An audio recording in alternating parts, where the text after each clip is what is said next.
오늘 아침 말씀 로마서 3장 25절입니다.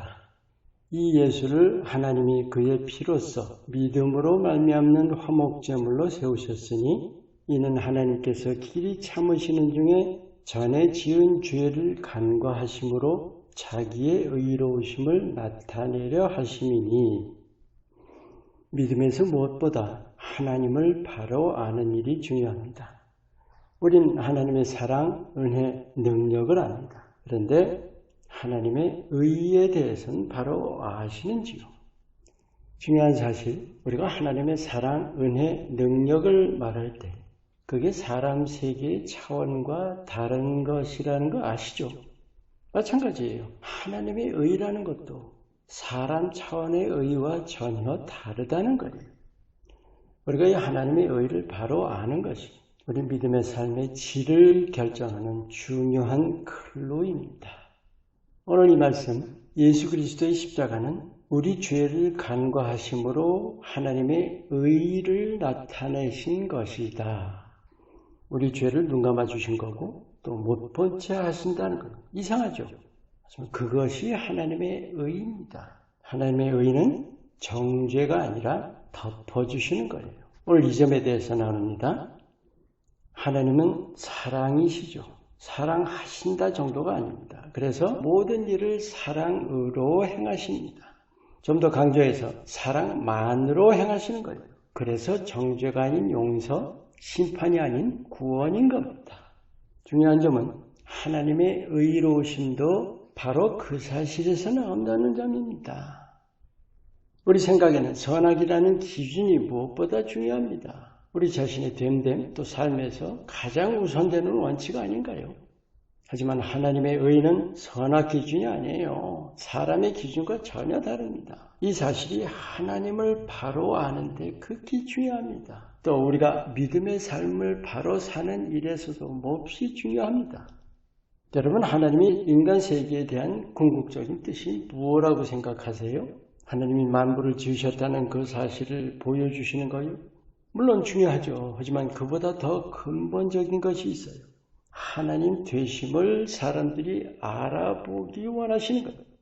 요한복음 1장 18절에 본래 하나님을 본 사람이 없으되 하나님 품속에 독생하신 하나님이 나타내셨다는 말씀. 우리 눈에 보이지 않는 하나님을 보이도록 사람 몸을 입으셨다는 거죠. 예수님께서 하나님이 어떤 분이신지를 깨우쳐 주신 거예요. 하나님의 의를 깨우쳐 주신 겁니다. 여러분, 십자가가 결국 모든 인류의 죄를 덮어주신 거 아니에요? 그게 바로 하나님의 의예요. 흔히 우린 십자가를 우리 죄 문제 해결로 이해하죠. 근데 그렇게만으로는 하나님의 의를 깨우치기는 어렵습니다. 사람의 선악 기준이라는 게 거의 절대 원리이기 때문이에요. 그래서 우리가 사람의 의라는 바탕인 채로 믿기가 쉬워요. 우리 믿음의 삶에서 그것 때문에 겪는 갈등이라는 것은 얼마나 많은지 몰라요. 예를 들어보세요. 율법주의라는 거 있죠. 율법주의가 우리 믿음의 삶에서 얼마나 장애물입니까? 이 율법주의가 뭐예요? 어디까지나 선악 기준이에요. 이게 바로 사람의 의입니다. 율법의 의가 사람의 의입니다. 그게 하나님의 의와 완전히 대조되는 거죠. 우리가 구약과 신약의 차이를 율법 대 은혜라고 이해합니다. 율법의 의냐 하나님의 의냐 하는 거예요. 하나님의 의가 우리가 은혜라고 알고 있는 거죠. 우리 죄를 눈감아 주신, 못 본 채 하신 거예요. 근데 그게 우리 듣기 이상하죠? 그 이상하다는 게 뭔지 아세요? 하나님의 의를 모르는 채로 믿고 있는 거예요. 선악의 기준인 우리에게는 죄라는 게 무척 중요합니다. 하지만 사랑이신 하나님께는 초점이 죄가 아닙니다. 죄의 씻음을 통한 성화예요. 하나님께는 이게 진정한 초점입니다. 그럼 이제 우리가 믿음의 삶에서 하나님의 의를 바로 깨우쳐서 실제 우리 매일 삶에서 어떻게 적용하고 실천해야 할까요? 우선 내가 하나님의 의를 스스로 덧입어야 합니다. 우리가 심판에 대한 두려움을 떨쳐내고 우리의 그 죄성과 맞서서 날마다 거룩하기를 힘써가야 되는 거예요. 죄책이 아니라 끊임없이 회개하고 또 씻어내는 거예요.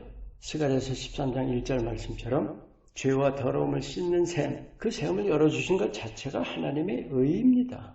씻는 문제가 하나님께 있는 게 아니죠. 내게 달린 일이죠. 심판이 아니에요. 내가 이루어갈 성화입니다. 아멘. 그리고는 이제 남에게도 그 하나님의 의를 적용해야 합니다. 생각해봐요. 하나님이 눈 감아주시는데 전 그렇게 못하겠어요. 그렇게 할 수 있어요? 포용해야 하는 겁니다. 하나님이 있는 모습 그대로 품으시기 때문에 죄를 눈 감아주시고 못 본 채 하신다는 거예요. 이 하나님의 의 안에 하나님의 사랑과 은혜가 모두 담겨 있는 겁니다.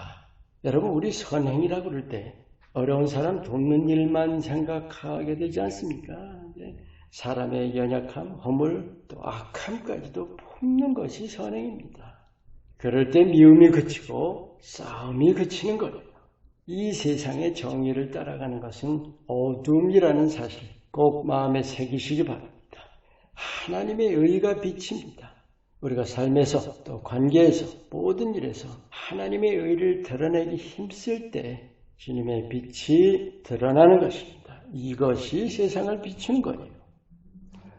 사랑이신 하나님께서 십자가를 통해서 하나님의 의를 밝히 드러내 주셨습니다.